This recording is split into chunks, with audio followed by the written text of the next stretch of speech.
15,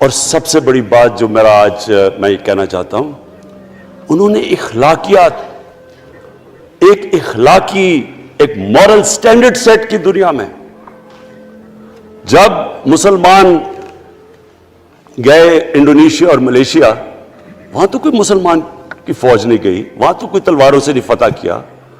مسلمان تاجروں کا وہاں کردار دیکھ کے لوگ حیران ہو گئے کہ یہ کون لوگ آئے ہیں جو بالکل ان کی morality ایسی، نہ وہ کوئی دغا بازی کرتے تھے، نہ وہ کوئی دھوکہ دیتے تھے، اپنی زبان پہ کھڑے ہو جاتے تھے.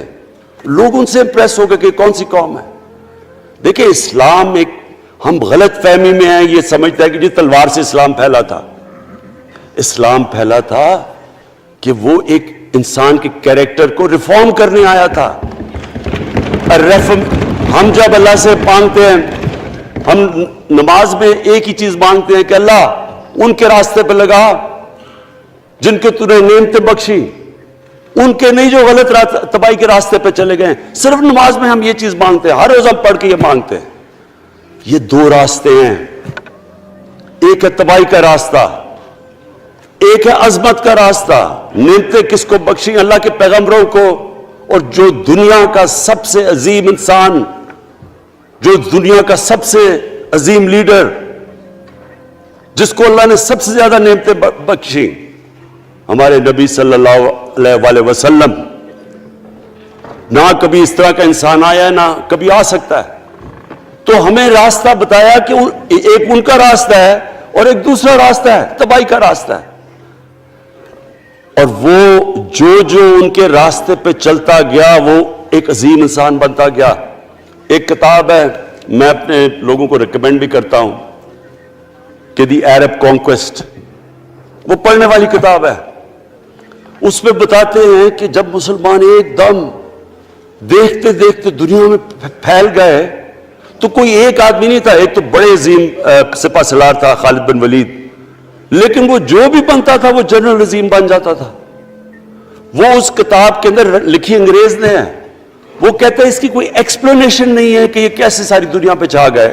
نہ ان کے پاس کوئی لیٹسٹ ویپنز تھے، ایک طرف رومنز تھے، دوسری طرف پرشینز تھے، وہ تو سپر پاورز تھے، ہتھیار تو ان کے پاس تھے.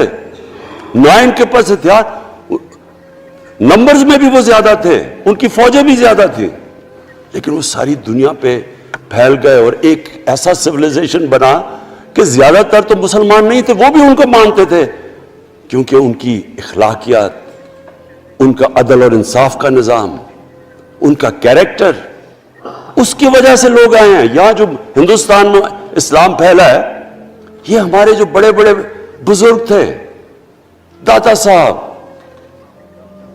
بلے شاہ، نظام الدین اولیاء اور بابا فرید، یہ لوگ تھے. ان کو لوگ دیکھ کے، ان کے کردار سے، ان کے انٹلیکٹ، انسانیت سے لوگ مسلمان ہوئے. تو ہم آج، میں جو یہ سینٹ الیکشن ہوا ہے، میں اپنی قوم کو یہاں، یعنی مجھے شرمندگی ہوتی ہے اسپیکر صاحب کہ ہم وہ خواب اور کدھر بکرا منڈی بنی ہوئی ہے ایک لوگوں کو خریدنے کے لیے سب کے سامنے. یعنی ہمیں ایک مہینے سے پتا تھا کہ پیسہ جمع کیا جا رہا ہے اس سینٹ الیکشن میں. اور مجھے حیرت ہوئی کہ الیکشن کمیشن کہتا ہے کہ جی یہ تو پتہ نہیں کوئی ہم آزاد انسٹیٹیوشن ہے یا میں ان کی کوئی آزادی کے اوپر لے رہا تھا، یا جی بڑا زبردست الیکشن. اچھا کہتے جی بڑا اچھا الیکشن کروایا. یہ مجھے اور اس سے تو مجھے اور صدمہ ہوا ہے کہ اگر یہ الیکشن اچھا آپ نے کروایا ہے تو پتہ نہیں برا الیکشن کیا ہوتا ہے.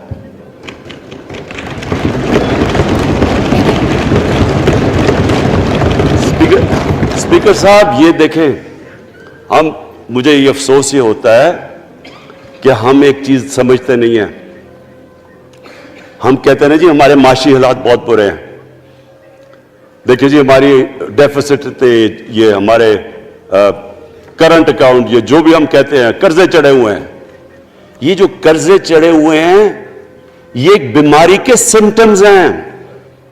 بیماری کچھ اور ہے. اخلاقی طور پہ ہماری قوم کو تباہ کیا ہے. پھر معاشی تباہی آتی ہے. آج مجھے ایک ملک کا بتا دیں جس کی اخلاقیات اوپر ہو, جن کے مورل سٹینڈرڈز اوپر ہوں اور وہ غریب ہو. ایک ملک مجھے بتا دیں, اور کوئی ملک مجھے بتا دیں جتنا مرضی پیسہ ہو, وسائل ہو, سب کچھ ہو, لیکن وہاں کی بھی جو لیڈرشپ کرپٹ ہو, وہ مجھے بتا دیں کہ اس میں خوشحالی ہو. دیکھیں یہ ساتھ ساتھ جاتا ہے. اس وقت کیا ہوا تھا مدینہ کی ریاست میں؟ کیا انہیں کوئی سونا تیل مل گیا تھا؟ کیا ہوا تھا؟ کہ ان کے پاس کوئی پیسے آ گئے تھے؟ کیسے وہ اوپر اٹھ گئے تھے؟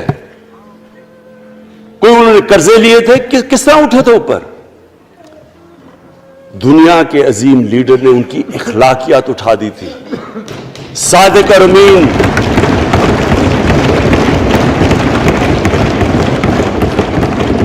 ایک قوم, انہوں نے ہمیں بتایا, ہمیں قرآن میں اللہ حکم کرتا ہے کہ ان کی سنت پہ چلو. اللہ جب ہمیں کہتا ہے ان کی سنت پہ چلو, کیا ہم اللہ کو کوئی فائدہ پہنچا سکتے ہیں؟ ہماری بہتری کے لیے کہتا ہے.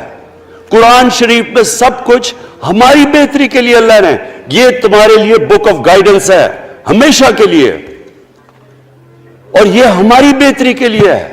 تو وہ جب ہمیں کہتا ہے کہ نبی صلی اللہ علیہ وسلم کے راستے پہ چلو, وہ ہماری بہتری کے لیے کہتا ہے. اور میں, جس نے اس عمر میں ساری دنیا دیکھ لیا ہے, اسپیکر صاحب میں آپ کو بتاؤں, مجھے تکلیف ہوتی ہے دیکھ کے.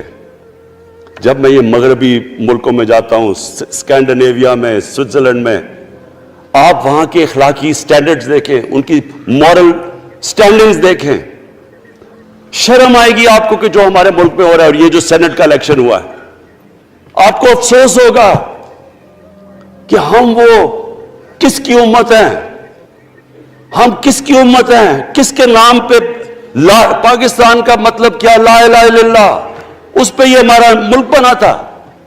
اور آج دیکھیں ایک کرپٹ آدمی, دنیا میں ثابت کیا ہوا کرپٹ آدمی آصف زرداری, دنیا میں اس کے اوپر لکھا ہوا کہ مسٹر 10%, مضمون لکھے ہوئے ہیں, فلمیں بنی ہوئی ہیں اس کے اوپر. اور اس ملک میں لوگ کہیں جی ایک زرداری سب پہ بھاری, کیا کہ وہ رشوت دیتا تھا اس لیے سب پہ بھاری ہو گیا؟ کیا یہ ہمارا ملک؟ دوسری طرف دیکھیں, دوسری طرف یہاں بیٹھے ہوئے ہمارا لیڈر نواز شریف. اور نواز شریف ایک ڈاکو, ملک کو 30 سال سے لوٹ کے ملک سے باہر بھاگا ہوا ہے, جھوٹ بول کے باہر بھاگا ہوا ہے. سارے ملک کے سامنے ہمیں کیبنٹ میں ہم نے 6 گھنٹے میں بتایا جی اس کو یہ بھی بیماری ہے, اس کو یہ بھی بیماری ہے, اس کو یہ بھی بیماری ہے, وہ شاید وہ جہاز پہ بھی نہ چڑھ سکے, وہ شاید مر جائے گا. شیرین کے آنسو آ گئے کیبنٹ میں, اور شیرین کے آنسو آنے آسان کام نہیں ہے اسپیکر صاحب. تو ہم نے اس کو وہاں, جیسے وہ جہاز پہ چڑھا, جیسے وہاں گیا, وہ ایک دم ہی تبدیل. اور آج وہاں جا کے تقریریں کر رہا ہے, وہاں بیٹھ کے اسکیمیں کر رہا ہے, وہاں بیٹھ کے پلاننگ کر کے جی اسے اتنا پیسہ دو, ادھر پیسہ کھلاؤ. ساری ان کی ایک کوشش ہے, جب سے ہم 2.5 سال سے حکومت آئی ہے, یہ سارے بڑے بڑے ڈاکو اکٹھے ہو کے یہ سمجھ رہے ہیں کہ عمران خان کو کرسی کا اتنا شوق ہے کہ اس کے اوپر اتنا پریشر ڈالو کہ یہ جی ہمیں جس طرح جنرل مشرف نے NRO دیا تھا یہ بھی دے دے گا. جنرل مشرف, فوج اس کے نیچے, عدلیہ اس کے کنٹرول میں ساری. میں کیونکہ میں ادھر ممبر پارلیمنٹ تھا, اپوزیشن نہ ہونے کے برابر. جو اپوزیشن کے اندر جو مین آدمی تھا فضل الرحمان, وہ اس کے ساتھ ملا ہوا تھا, وہ 2 نمبر ہمیشہ سے تھا, رائٹ. اور وہ آدمی جس کے پیچھے امریکہ ان کی جنگ لڑ رہا تھا, سب کچھ, وہ ان کے پریشر میں آ کے ان دونوں کو NRO دیا. اور اتنا بڑا اس ملک کے اوپر اس نے جرم کیا ہے. ان دونوں نے آ کے NRO لے کے دونوں ہاتھوں سے ملک لوٹا. اس کے بعد دونوں نے اس ملک کے اوپر 4 گنا زیادہ قرضہ چڑھایا. اسپیکر صاحب, 6,000 ارب سے ہمارا قرضہ جو ٹوٹل لائبلٹیز 30,000 ارب پہ پہنچا دی. آج ہمارے اوپر کیا مسئلہ ہے؟ ہمیں یہ قرضوں کی قسطیں دیتے ہوئے بیچارے لوگوں کے اوپر بوجھ ڈالنا پڑتا ہے. یہ جو مہنگائی ہے اس کے بعد میں بعد میں بات کرتا ہوں، لیکن میں پہلے یہ بات کمپلیٹ کر لوں کہ دیکھیں اسپیکر صاحب، میں یہ 2.5 سال سے تماشے دیکھ رہا ہوں. یہاں پہلے دن پرائم منسٹر بن کے پرائم منسٹر تقریر کرنے جا رہا ہے، کھڑے ہو کے تقریر نہیں کرنے دی. کیوں تقریر نہیں کرنے دی؟ کیونکہ ان کو پہلے دن سے ڈر تھا کہ یہ ہمارے جو کرپشن کے کیسز یہ معاف نہیں کرے گا. کرپشن کے کیسز ہم نے نہیں بنائے تھے اسپیکر صاحب، یہ سارے ان کے دور کے کیسز بنے ہوئے ان کے اوپر. آپس میں تو ان کا مکمکا تھا، اپنا نیب کا چیئرمین آپس میں مل کے کیسز ان کے بند کر رہا ہے. عدلیہ اس وقت کی عدلیہ وہ ان کے ہاتھ میں تھی، ان کو تو مسئلہ ہی کوئی نہیں تھا. وہاں $60 ملین آصف زرداری کا سوئٹزرلینڈ میں پڑا ہوا ہے. وہ جج کہہ رہا ہے کہ واپس لے کے آؤ. وہ یوسف رضا گیلانی جو یہاں سے سینیٹر بنا ہے، وہ پاکستان کا $60 ملین پڑا ہوا ہے سوئٹزرلینڈ میں. وہ جج کہہ رہا ہے کہ واپس لے کے آؤ. وہ کہتے نہیں جی میں نہیں خط لکھتا. بھئی آپ کے باپ کا پیسہ تھا، پاکستانی قوم کا پیسہ تھا. اس کے اوپر وہ ڈسکوالیفائی ہو جاتا ہے. وہ ایسے پھر ہے جس طرح نیلسن منڈیلا کہیں ڈسکوالیفائی ہو گیا. اسپیکر صاحب میں یہ چیزیں آپ کو اس لیے بتا رہا ہوں، میں تو ان کو 30 سال سے جانتا ہوں. دیکھیں جب تک ہم اس ملک میں اپنی اخلاقیات ٹھیک نہیں کریں گے، مورل سٹینڈرڈز ٹھیک نہیں کریں گے، جب اس طرح کے الیکشن ہوں گے کہ کھل کے پیسہ چل رہا ہے اور ہم کہیں گے نہیں جی وہ پٹواری کیوں پیسے لیتا ہے، تو وہ تھانے دار کیوں پیسے لیتا ہے، وہ سرکاری نوکر، وہ تو بیچارہ جو نچلا طبقہ ہے وہ تو واقعی جس طرح شیخ رشید نے کہا ہے مہنگائی جو بڑی ہے بیچارے لوگوں کی تنخواہ میں گزارا نہیں ہو رہا. ان کو ہم کہہ رہے ہیں کہ آپ بالکل ایماندار بنے. اور یہ جن کا اتنا ان کے پاس پیسہ ہے اسپیکر صاحب، میں آپ کو یقین سے کہتا ہوں ان کو خود نہیں پتا کہ ان کا کتنا پیسہ باہر پڑا ہے. اتنا 30 سال سے چوری کر رہے ہیں یہ پیسہ، اور 30 سال سے پیسہ چوری کر کے اب ان کی کوشش یہ ہے کہ عمران خان کے اوپر پریشر ڈالو سارے چور مل کے کہ جی کبھی ہم گورنمنٹ گرا دیں گے، کبھی ہم وہ نکلاتے ہیں. آپ سوچیں فیٹف کے اوپر، اب فیٹف ہماری وجہ سے تو نہیں فیٹف پہ ہم گرے لسٹ میں آئے، یہ تو نون لیگ کے دور میں گرے لسٹ میں آئے ہیں. اب اگر فیٹف کی بلیک لسٹ میں پاکستان جاتا ہے تو یہاں سب کو پتا ہے کہ سینکشنز لگ جائیں گی.